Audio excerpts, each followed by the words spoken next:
Saya harap Bapak Ibu sudah nonton ya dalam video yang dalam LMS tadi tentang apa eh, Wah, Bapak belum nonton ini, kacau.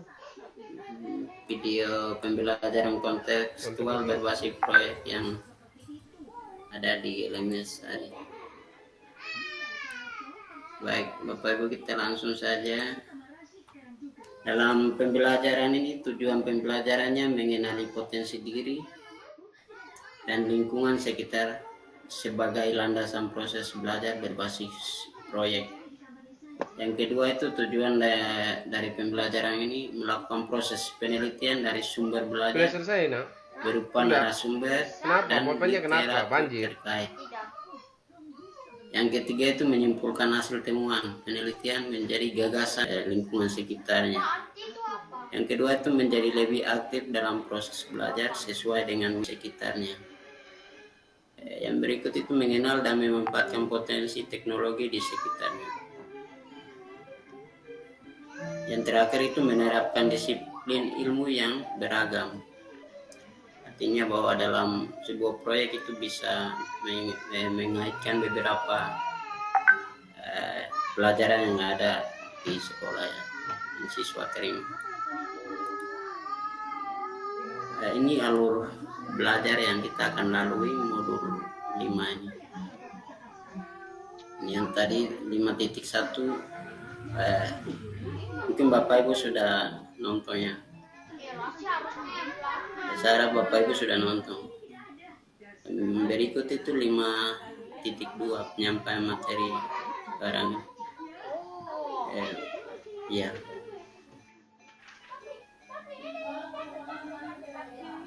Ini yang peta apa alur yang akan kita lewati.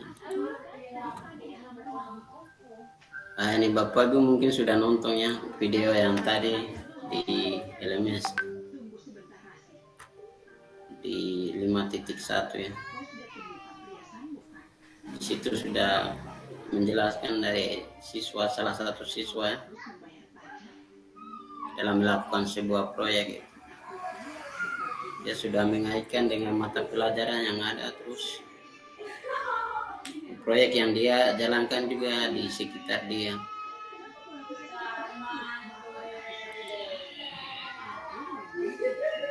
Di sini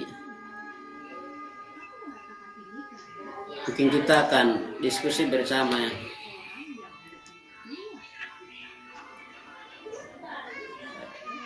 Kita bahas diskusi ini satu persatu dari pertanyaan yang ada di sini. Sharing begitu. Kita akan diskusi bersama. Ini terkait dengan bagaimana pembelajaran kontekstual ya, berbasis proyek.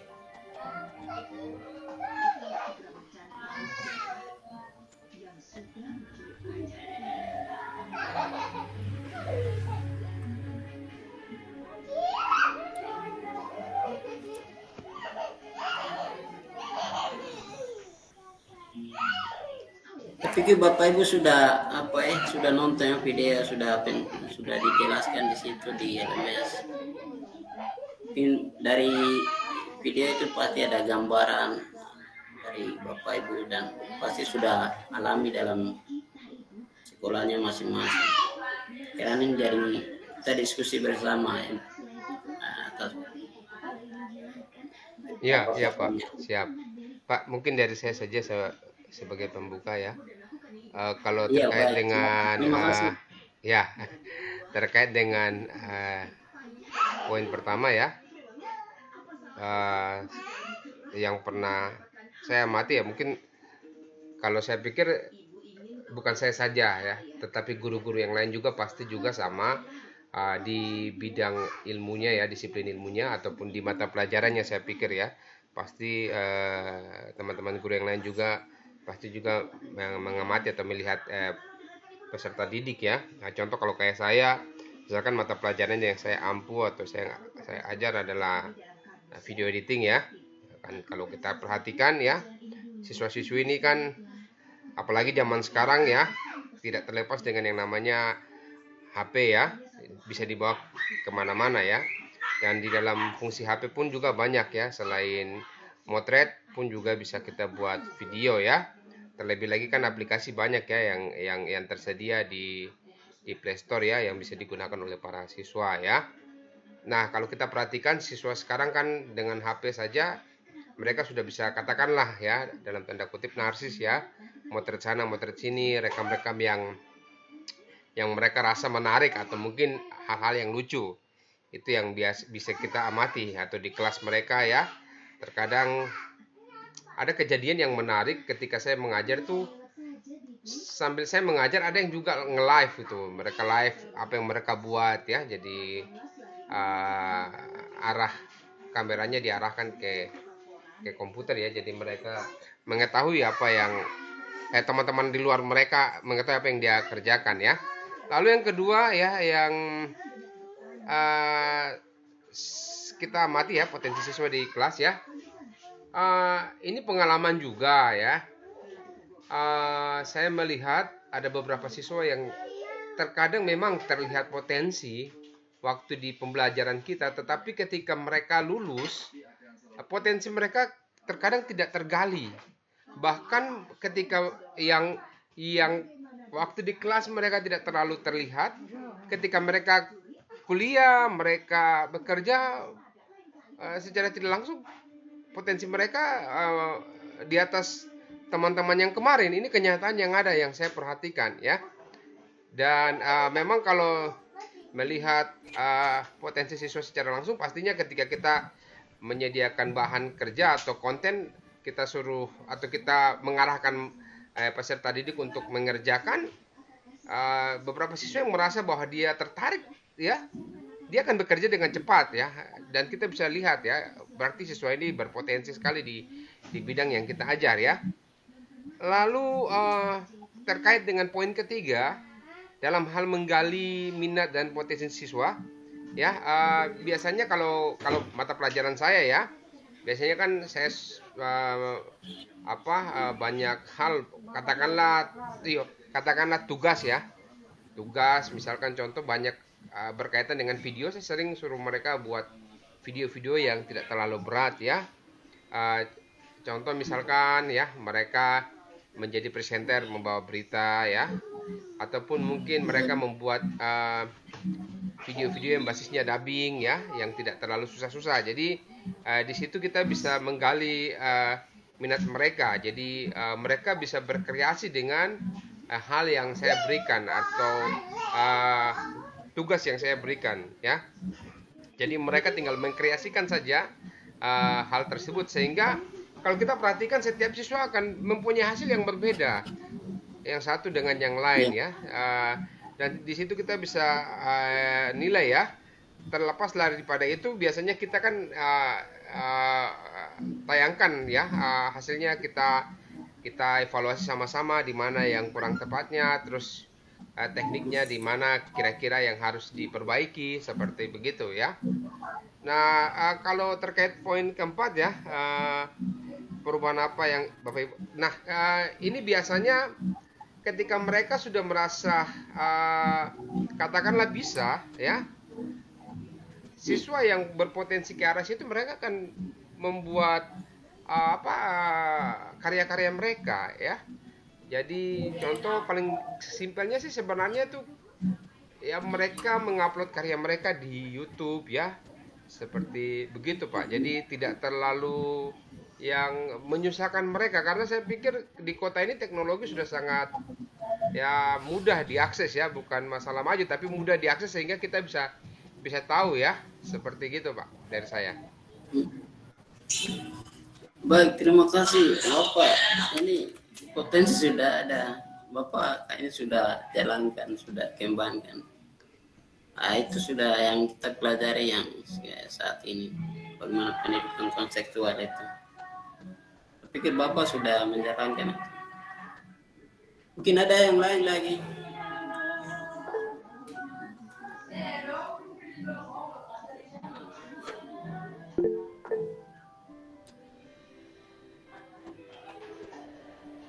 Oh iya, Ibu Rita. Silakan. Ya, terima kasih. Selamat siang Bapak Ibu semua. Basic saya yaitu dari bimbingan dan konseling. Setelah saya lihat dari materi pertanyaan ini, saya mencoba menjawab yaitu apa yang diamati tentang minat anak di kelas. Minat itu adalah ketertarikan terhadap objek tertentu. Nah, sekarang sekolah sudah melakukan tes peminatan ketika anak itu mau masuk ke sekolah. Dengan tes peminatan, kalau betul-betul diterapkan, berarti anak itu dia bisa memilih minatnya di jurusan apa yang dia senangi di sekolah itu. Tetapi kalau ini tidak dioptimalkan, berarti ketika dia memilih jurusan yang tidak sesuai dengan minatnya, dia akan salah suai. Dia akan salah menyesuaikan. Ketika dia duduk di kelas, dia tidak akan termotivasi karena dia tidak berminat terhadap apa yang dijalaninya. Ini menjadi kendala. Karena tes peminatan yang ada dalam K13 itu, sekolah belum betul-betul menerapkan secara baik. Ini persoalan. Nah, yang kedua, apa yang kita amati tentang potensi? Potensi siswa adalah suatu kemampuan dasar, di mana kemampuannya itu masih terpendam. Nah, pihak sekolah sesuai dengan tes peminatan tadi tidak digali gitu loh. Tidak digali. Artinya hanya mengikuti kuota saja. Tidak digali dia benar minat apa enggak. Di dalam K13, ketika anak belajar di kelas tidak sesuai minatnya, masih diperbolehkan dia memilih minat yang lain setelah pembelajaran 3 bulan kemudian di dalam K13. Ketika itu diberlakukan, barangkali ketika anak melanjutkan proses pendidikan, dia tidak akan salah suai. Nah, kenapa sampai dia ketika lulus dari sekolah, jurusan yang ditekuninya tidak sesuai dengan apa yang diharuskan untuk melanjutkan untuk masa depan dia. Karena itu tadi, dari awal sekolah belum betul-betul menerapkan minat ini seperti apa. Sehingga anak di sekolah, dia belajar tidak sesuai minatnya. Jadi dia hanya mengikuti proses itu dengan baik, tapi tidak menggali betul-betul apa yang menjadi minatnya. Nah, yang pernah kita lihat di sekolah, bagaimana menggali minat dan potensi siswa. Nah, ini sekolah harus betul-betul menggali minatnya, yaitu tadi dengan adanya tes peminatan di K13. Dan bagaimana potensinya itu bisa berkembang? Potensi ini kan kemampuan dasar yang masih laten, tersembunyi. Ini sekolah belum bisa menggali. Sehingga apapun yang dijalankan anak di sekolah belum sesuai apa yang diharapkan. Yang keempat, perubahan apa kalau berhasil menggali minat? Pasti ada perubahan. Ketika kita ikuti di dalam K13, minat ini kita katakanlah ketika anak ini mau masuk, kita buat semacam tes, betul-betul kita berlakukan seperti itu, dan anak menyenangi minat yang dipilihnya, dia akan menjalani proses itu selama dia di sekolah. Ketika dia menjalani, berarti kemampuan dasar, potensi yang terpendam tadi dan berkembang. Apa itu? Potensi itu melalui yang berkembang itu melalui bakatnya dia. Bakat itu akan muncul karena bakat itu sudah dibawa sejak lahir. Dia berkembang ketika minat itu betul-betul memang sudah katakanlah sudah dikembangkan di sekolah. Dengan sendirinya dia akan mengembangkan minatnya, dengan mengembangkan bakatnya, karena bakat ini sudah dibawa sejak lahir. Terima kasih Bapak, itu dulu yang bisa saya sampaikan. Selamat siang. Terima kasih Bu Rita, ini pencerahannya dari Bu Rita, Ibu. sebagai ibu BK jadi sudah tahu. Terima kasih. Mungkin ada yang lain lagi. Bapak Ibu silakan tanya.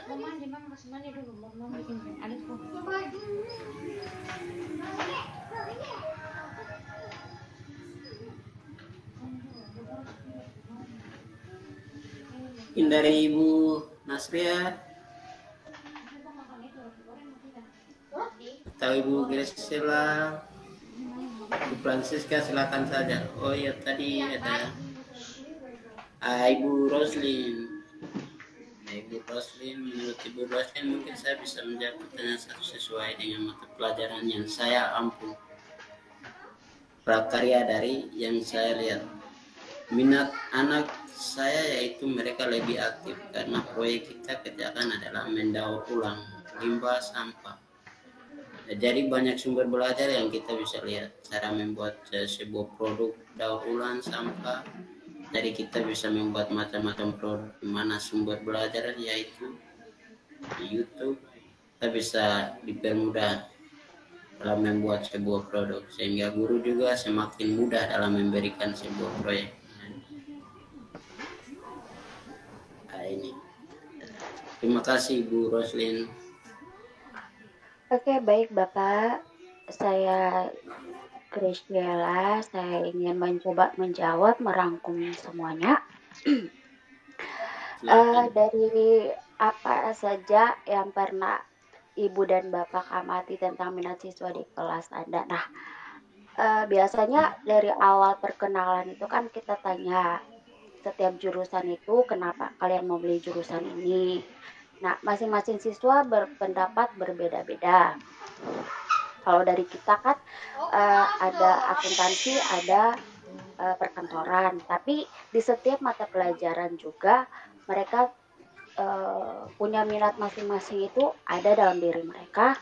Seperti yang dijelaskan bahwa itu sudah ada dari sejak kecilnya sudah ada.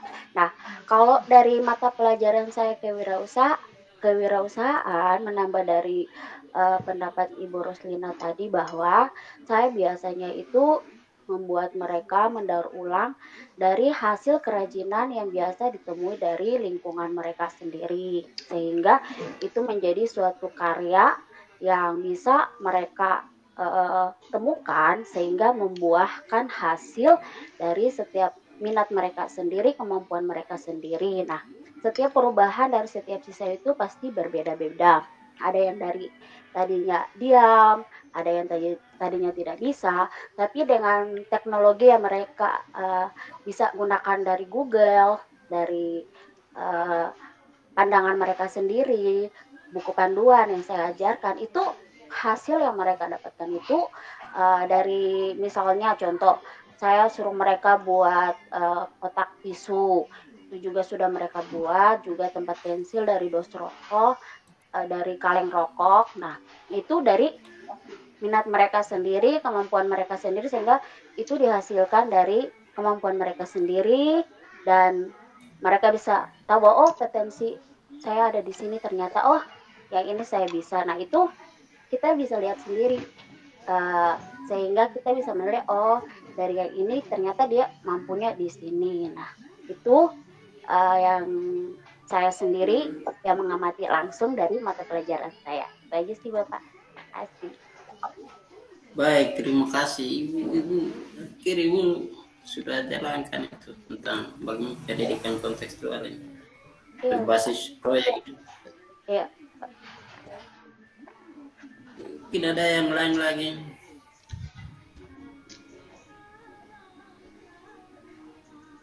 Bapak Ibu silakan, Ibu Francisca atau Ibu Roslin.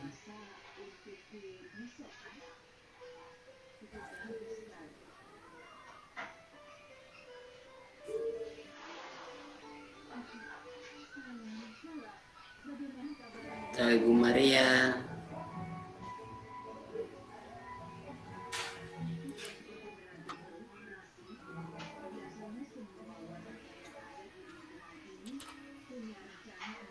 Bisa kalau mau sharing lewat chatroom juga bisa.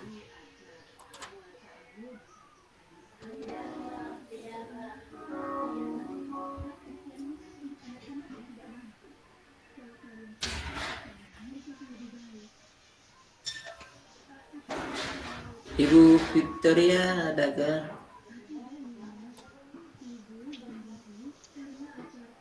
Atau Ibu Juliana?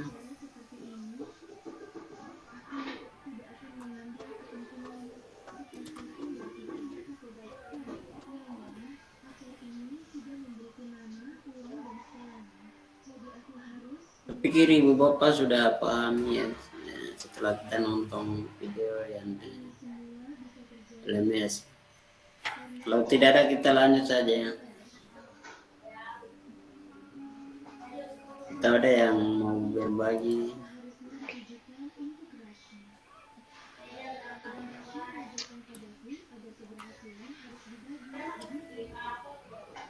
Nah, Bapak Ibu, sekarang kita bagaimana proses kerja pembelajaran kontekstual itu? Dan tadi kan Bapak Ibu sudah berbagi seperti Ibu Bresla, Bapak Gilop Sinaga sudah berbagi. Sekarang kita bagaimana proses kerjanya pembelajaran kontekstual itu? Nah, ini Bapak, ini alurnya ya Bapak Ibu. Pertama, seperti yang tadi kita sudah diskusi bersama-sama ya. Tadi dari Ibu BK ya. Guru siapa saat tadi? Ibu Rita ya.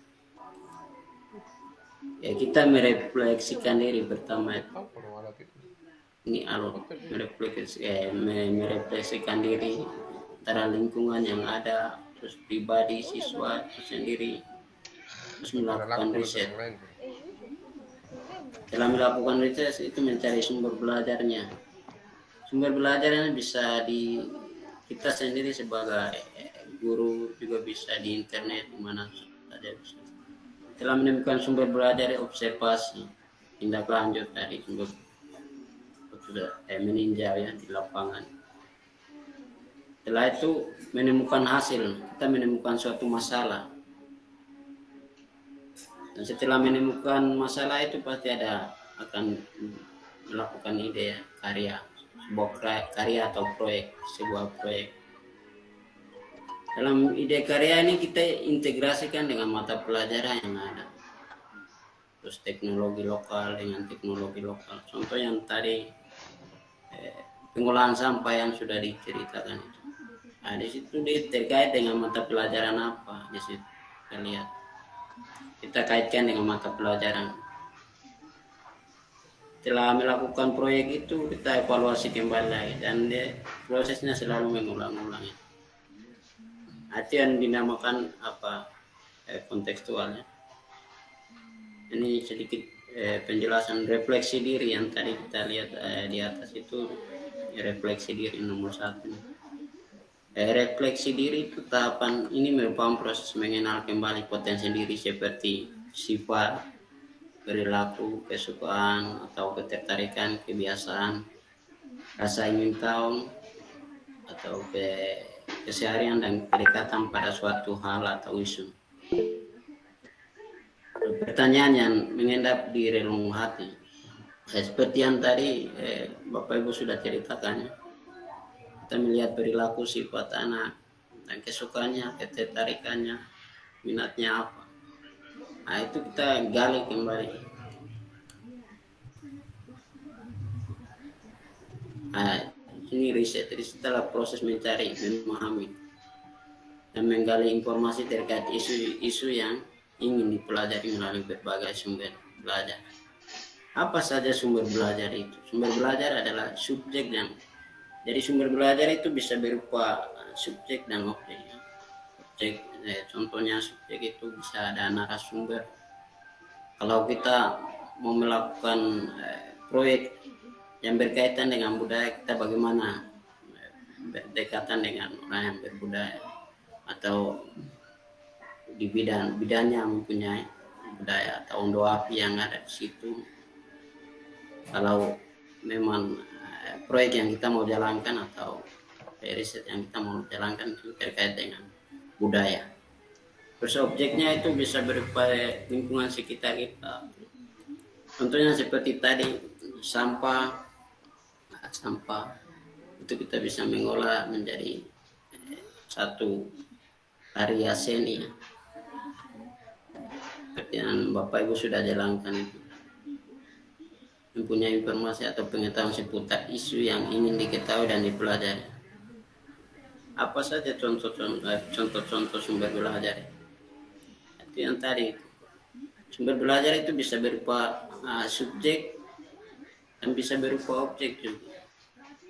Seperti subjek itu manusia itu sendiri menjadikan narasumber ya. Kalau terkait proyek kita itu terkait dengan sampah, bagaimana kita bisa berhadapan narasumbernya, contohnya dinas kebersihan lingkungan. Nah, itu di situ kita bisa berperan seperti yang Bapak Senaga punya. Bagaimana dalam hal itu kita mengambil video proyeknya, melakukan video ya. Nah, itu. Terus bagaimana kita kaitkan lagi dengan itu mata pelajarannya yang ada. Apa saja yang perlu dilakukan ketika riset itu? Melakukan riset itu observasi, mengamati objek sumber belajar, dan mencatat, mendokumentasikan hasil. Pengamatan melalui instrumen bisa berupa tulisannya, bisa berupa video atau rekaman, jurnal, dan bentuk catatan lainnya. Bisa berupa, yang kedua itu wawancara, mendapatkan informasi dari narasumber melalui serangkaian pertanyaan dan percakapan dengan instrumen yang telah disiapkan sebelumnya. Dokumentasi dapat dilakukan dalam bentuk rekaman video, rekaman audio, atau catatan. Ini dalam proses riset ya. Literatur. Yang kedua itu, yang ketiga itu literasi, mencari atau membaca, merangkum informasi terkait isu yang ingin diketahui dari berbagai teks. Buku, bisa berupa buku, artikel, jurnal, video, podcast, infografis, dan lainnya. Yang berikut itu hasil temuannya. Hasil temuannya apa yang kita lakukan? Pada tahap ini siswa sudah mendapatkan temuan dari proses mengolah data, hasil observasi, wawancara yang sudah dilakukan. Temuan dari hasil berat dapat menimbulkan gagasan yang berupa hipotesis atau kesimpulan sementara hipotesis, pertanyaan atau statement atau premis, narasi maupun rencana belajar dari hasil temuannya. Setelah itu ada ide karyanya. Setelah melalui proses refleksi, riset, dan memperoleh hasil temuannya, siswa dapat mulai memikirkan dan membayangkan sebuah ide karya. Ide karya adalah cara yang ingin dipilih siswa untuk menarasikan hasil temuannya. Ide karya dapat beragam bentuk. Beberapa pertanyaan pemantik berikut ini adalah memulai diskusi tentang ide karya dengan siswa. Kepada siswa ingin menceritakan temuannya. Audiens. Contohnya audiens. Adakah teknologi lokal yang ingin dimanfaatkan atau dibuat untuk menyampaikan gagasannya? Terus bagaimana ide karya ini dapat mengintegrasikan beberapa mata pelajaran? Itu pertanyaan-pertanyaan yang akan muncul ketika kita melakukan ide atau karya itu. Contohnya yang tadi ya Ibu sudah sampaikan bahwa pengolahan sampah itu. Sampah itu dia masuk bagaimana mengintegrasikan dalam mata pelajaran. Terus kepada siapa yang pertama, kepada siapa yang kita mau ceritakan atau temuan yang kita sudah lakukan, namping kepada proyek ya, sebuah ide karya itu. Dan proyek itu kita mau ceritakan atau pamerkan di mana. Bisa melalui Facebook, bisa melalui melalui pameran di sekolah itu sendiri, atau bisa di YouTube. Kita bisa cara menceritakan, mempublikasikannya di karya yang kita sudah lakukan. Terus adakah teknologi lokal yang ingin dimanfaatkan atau dibuat untuk menyampaikan gagasan? Nah, itu yang tadi itu teknologi lokal yang ada.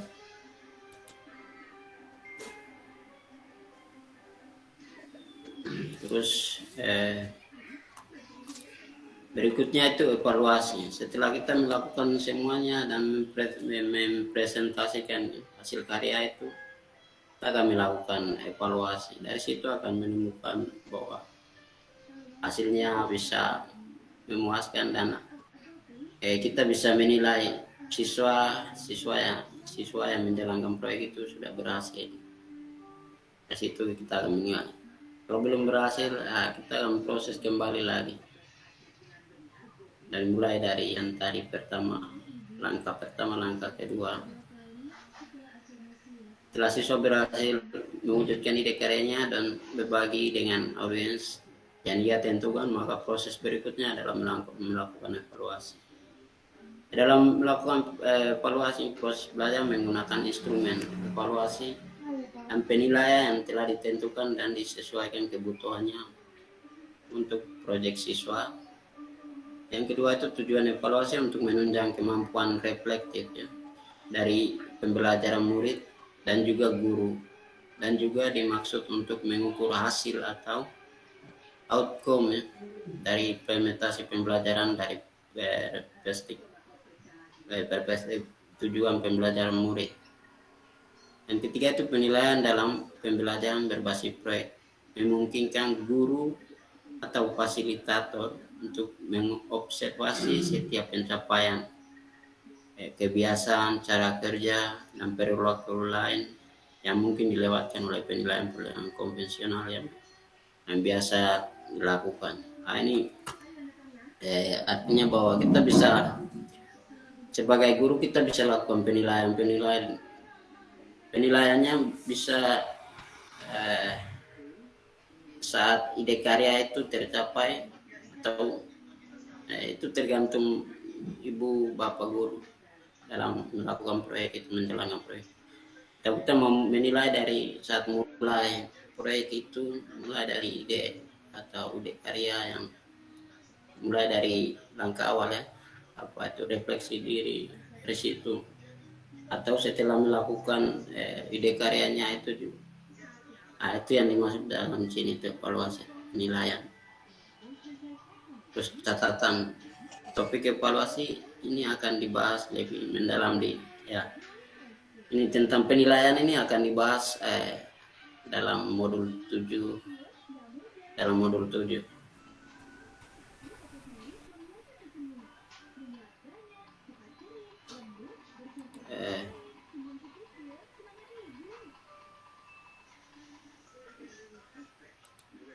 Terus bagaimana pembelajaran berbasis proyek berhubungan dengan modul 1?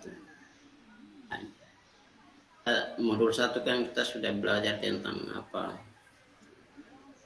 pemikirannya, filosofi Ki Hajar Dewantara dengan Diyakara tentang pendidikan itu sendiri, bahwa siswa merupakan personal, siswa merupakan manusia yang utuh, yang berkehendak bebas dan membudaya.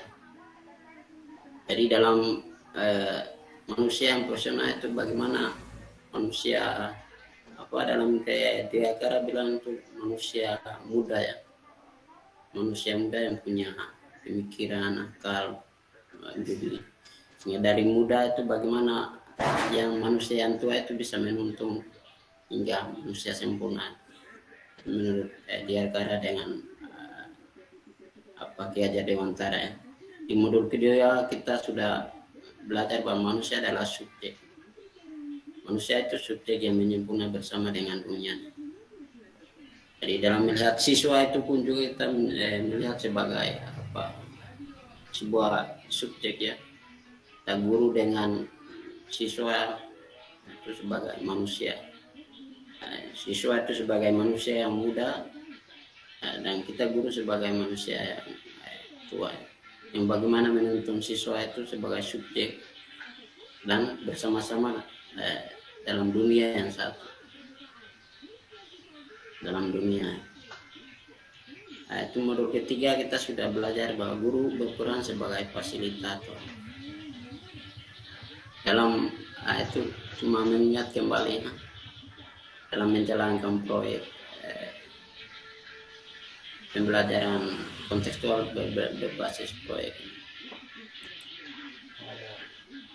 Lingkungan adalah bagian dari ekosistem belajar yang memiliki banyak sumber ilmu. Tentang sampah, lingkungan ada bagian ini, kita belajar dari lingkungan. Apa saja kemungkinan sumber belajar di sekitar sekolah Bapak Ibu? Sumber belajar tersebut antara lain cagar budaya,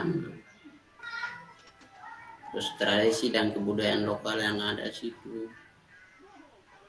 Ada tradisi yang diikuti juga oleh sekolah, bagaimana dengan tradisi masyarakat, terus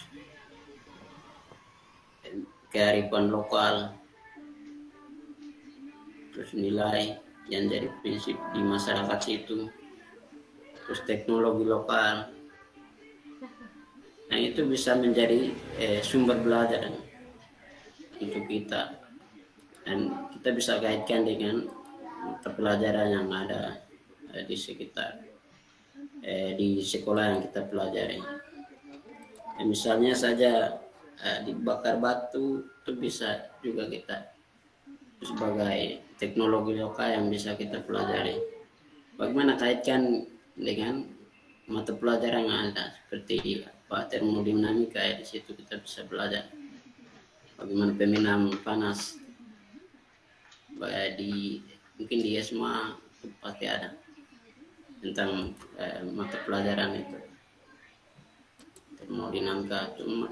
Contoh semacam begitu, bagaimana kita menggali teknologi lokal itu atau kearifan lokal.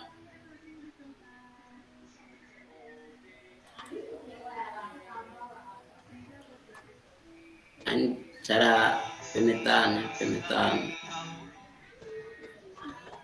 dalam melihat ekosistem belajar, refleksi diri, ketertarikan, kebiasaan atau kesukaan, rasa penasaran, kegelisahan, pertanyaan, pengalaman, itu akan dapatkan dari sumber daya manusia itu sendiri, sumber daya alam. Dalam lingkungan itu ada sumber daya manusia, sumber daya alam, fenomena alam atau fenomena sosial, kebudayaan, faktor geografis. Kita akan menemukan itu semua dalam, dan itu menjadi ekosistem belajar atau lingkungan belajar yang kita akan dapatkan di situ.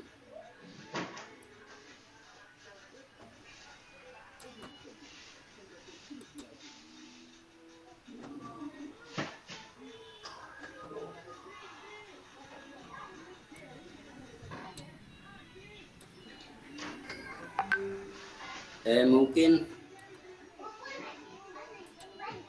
diskusi pemaparan materi untuk modul 5 bagian 1 sampai di sini ya. Di sini Bapak Ibu ada tugas yang kita kerjakan di sini. Bapak Ibu bisa kunjungi di LMS juga.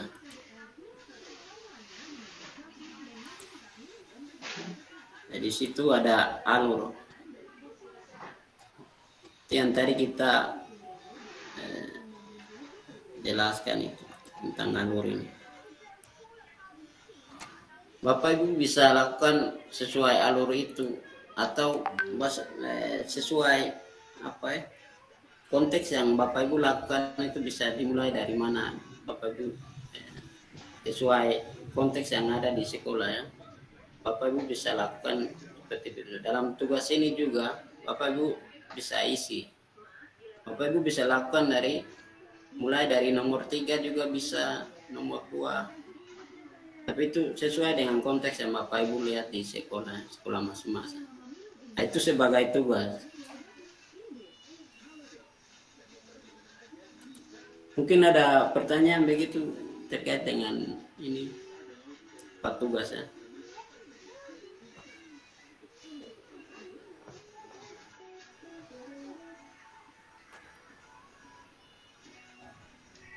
Halo Bapak Ibu.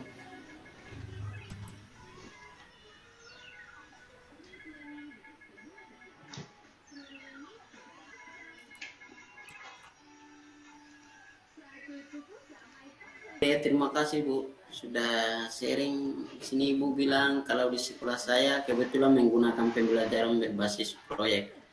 Dari hasil refleksi mereka dapat menentukan apa yang ingin mereka pelajari. Lanjut KD ya, learning objektif, belajar secara objektif, menyesuaikan dengan proyek anak. Mata pelajaran juga dapat disesuaikan atau diintegrasi dengan proyek anak. Dari situ minat masing-masing anak muncul. Terima kasih Bu. Pak, mau tanya ini Pak, kalau kan sekarang ini masa pandemi nih ya Pak, bagaimana Iya. kita bahasa yang saya kurang tahu bahasa yang halusnya apa ya, tapi bahasanya itu mengakali atau cara observasi nih Pak.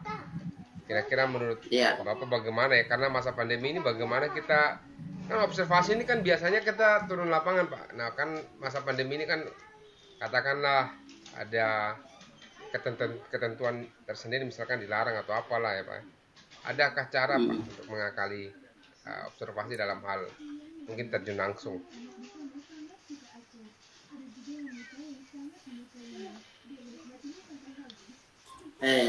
Saya pikir menurut saya boleh kita dalam kondisi keterbatasan macam kita di Jayapura di Papua ini dalam menggunakan teknologi ini kan kurang, sehingga kita bisa melakukan dengan cara mungkin melalui riset dan jurnal yang ada kalau ada, pengamatan melalui jurnal atau bacaan-bacaan bisa kita melakukan melalui itu. Tapi itu menurut saya. Mungkin menurut Bapak Ibu yang lain bagaimana, kita diskusi.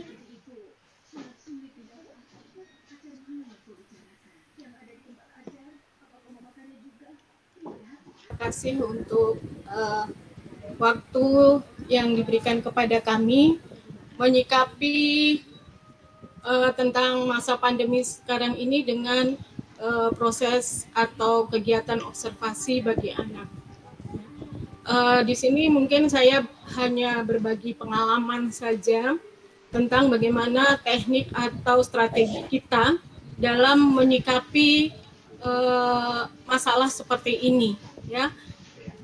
Di pembelajaran biologi tentunya observasi atau pengamatan itu banyak sekali, ya, sehingga kita harus punya suatu trik bagaimana caranya supaya di masa pandemi ini anak tidak berkumpul, ya, anak tidak berkumpul, kemudian tidak tidak bersentuhan atau menjaga jarak dan sebagainya. Kemudian bagaimana teknik kita. Oke, saya ambil salah satu contoh bahwa dalam observasi atau pengamatan yang dilakukan oleh siswa atau peserta didik saya di kelas 10. Kita tidak usah mengambil yang kelas 12, yang kelas 10 aja. Mereka melakukan observasi atau pengamatan, contohnya tentang pengamatan tumbuhan. Yang sebenarnya hal ini bisa mereka lakukan sendiri tanpa harus berkelompok, ya, tanpa harus berkelompok. Contoh, kompetensi dasar yang atau tujuan yang akan kita capai dalam hal ini adalah mengetahui apakah perbedaan antara tumbuhan yang masuk atau tergolong kelas monokotil dan kelas dikotil. Tentunya kita terlebih dahulu memberikan pemahaman sendiri atau membawa anak untuk berdiskusi tentang apa yang disebut atau ciri dari tumbuhan monokotil dan tumbuhan dikotil, baik secara morfologi ataupun secara anatomi, ya. Kemudian setelah itu mereka akan memberikan tanggapan, dan apabila tanggapan yang mereka sebelum mereka melakukan observasi atau pengamatan, ya, terlebih dahulu mungkin gurunya setelah berdiskusi ada yang mungkin agak sedikit ya kurang tepat, maka gurunya bisa memberikan model atau cara melalui classroom ataupun meeting room ya, meeting dengan siswa-siswanya, kemudian dengan singkat, butuh waktu kira-kira 2 atau 3 menit saja, karena memang kita tahu dengan masa pandemi sekarang ini tidak semua anak bisa punya pulsa data yang cukup, sehingga kita memberikan gambaran, langsung kita ambil aja tumbuhannya, kemudian salah satu contoh tumbuhan monokotil dan dikotil, kemudian kita mulai memperlihatkan bagaimana keadaan akar, batang, daun, bunga, buah, dan seterusnya. Ya, itu butuh waktu hanya 2 menit saja. Setelah itu silahkan mereka melakukan atau mengambil sampel ya tumbuhan monokotil dan dikotil, masing-masing mungkin satu anak itu dua monokotil dan 2 dikotil, itu mereka bisa videokan, dan videonya ini tidak butuh waktu yang tidak butuh waktu yang panjang atau yang lama ya, seperti itu. Jadi ada tekniknya. Dengan begitu kita bisa melakukan suatu penilaian kepada anak tersebut ya. Jadi itu untuk tugasnya. Jadi mereka mengambilnya masing-masing, satu anak itu bisa mengambil 2. Kemudian proyeknya apa gitu. Kita bisa melakukan di sini juga tugas proyeknya. Selain pengetahuan, keterampilan pengetahuannya, keterampilan proyek yang keterampilan mereka itu sendiri mendesain atau membuat herbarium ya, atau herbarium itu sendiri ada. Jadi ada 2, pengetahuan dan kemudian keterampilan, itu dua-duanya sudah bisa kita nilai ya, seperti itu.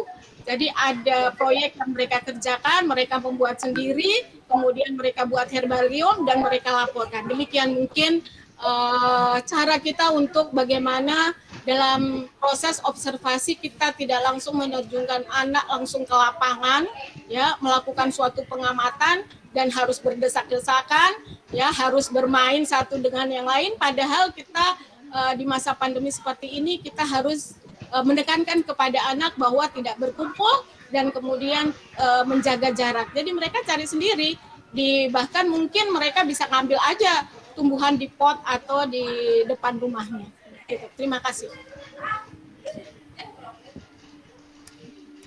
Baik, terima kasih Ibu. Mungkin ada yang lain lagi.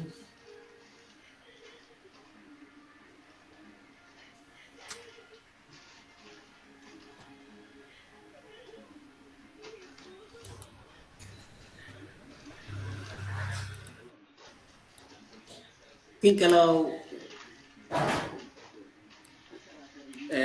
mungkin dari Bapak Sinaga.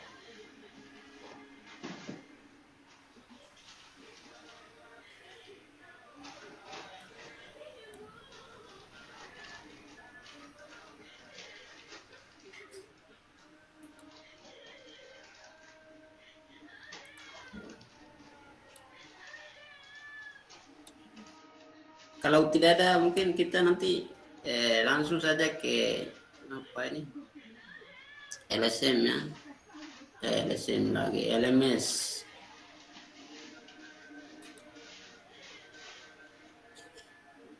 Di LMS.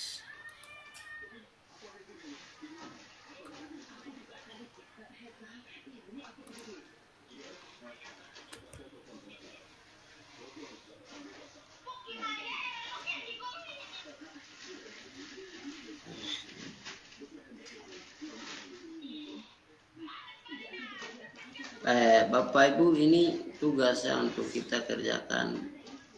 Bapak Ibu bisa unduh di LMS ya.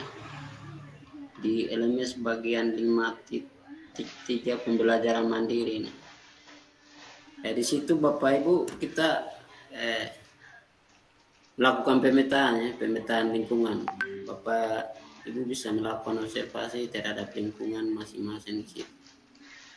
Dan hasil temuannya bisa yang kita dapat silakan dicatat dan dimasukkan ke dalam template ya, template modul pembelajaran. Misalnya ini, Bapak Ibu, kita melakukan riset yang mencari tahu refleksi bagian dari lingkungan. Dari mencari tahu atau riset itu bisa berupa sumber daya yang melakukan wawancara atau sumber daya alam yang ada di situ, fenomena alam, fenomena sosial, kebudayaan, atau faktor geografis. Contohnya yang tadi sampah, kita melakukan riset di situ. Ini dia punya alurnya yang tadi itu, refleksi diri, ketertarikan, kebiasaan atau kesukaan yang tadi itu. Terus riset mencari tahu, refleksi bagian dari lingkungan dan sosial yang ini lingkungannya ada. Ini sebagai tugas Bapak Ibu, mungkin kita lakukan tugas.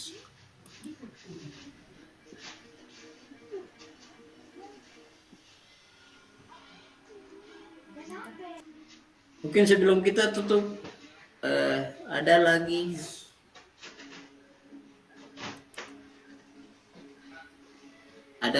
yang bisa sharing Bapak Ibu terkait pembelajaran kontekstual ini berbasis proyek ya.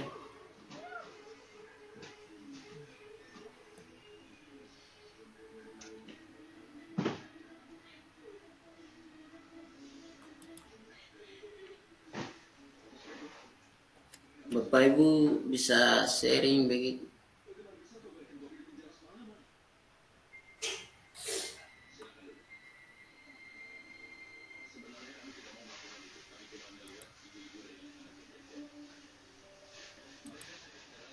Atau Bapak Ibu sudah nonton video kah di Lemes?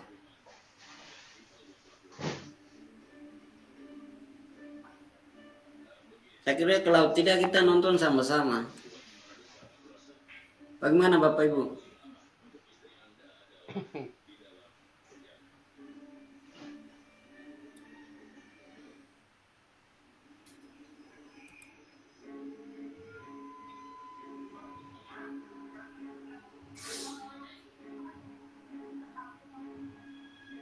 Halo Bapak Ibu.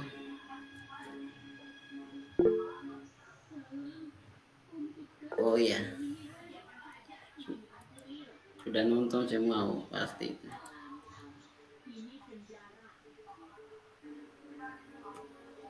Mungkin dari tugas ini ada pertanyaan.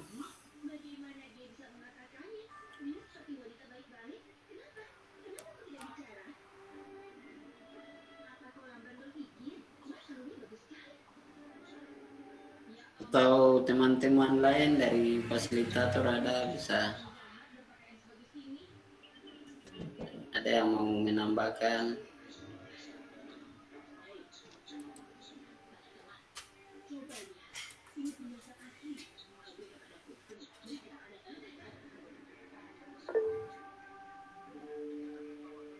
Oh iya.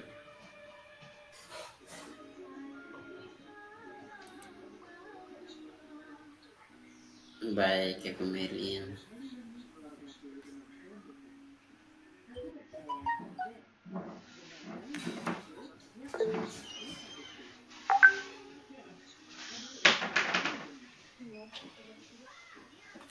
Saya pikir dari cerita tadi dari Bapak Sinaga, terus Ibu Rita, terus Ibu Gresla, tapi sudah melakukannya pembelajaran tentang kontekstual.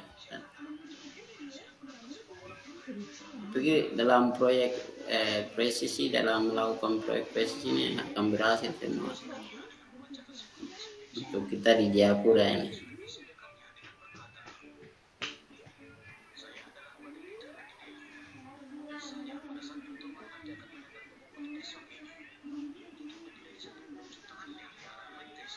Karena Bapak dari cerita Bapak Ibu itu sudah jalankan proyek model pembelajaran kontekstual ini. Berbasis proyeknya. Nah, itu inti dari kita belajar presisi itu ini sudah. Pikir Bapak Ibu sudah jalankan itu sudah.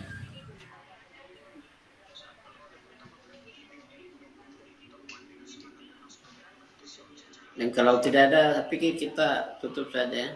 Dan Bapak Ibu mohon kerjakannya tugas ini. Seperti pemetaan.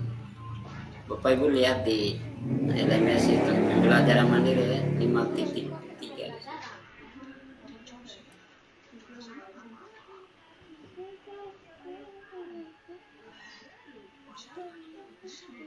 Mungkin sekian dulu ya Bapak Ibu.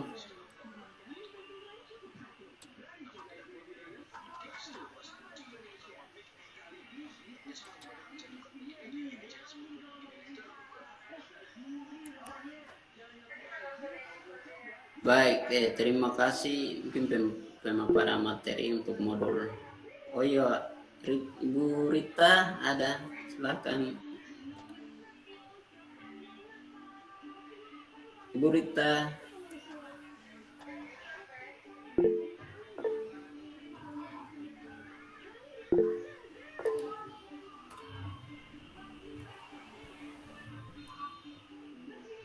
Ibu Rita ada angkat tangan kan?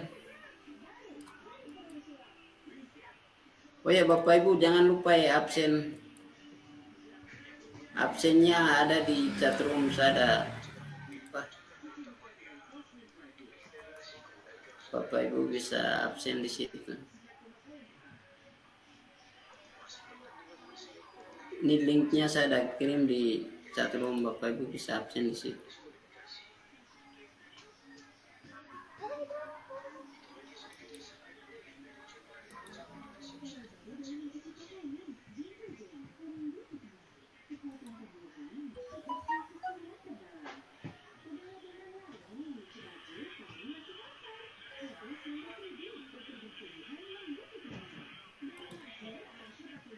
Baik Bapak Ibu kita sudahi dulu ya. Dan Bapak Ibu mohon maaf jika ada salah atau dalam pembahasan materi ini kurang, mohon maaf.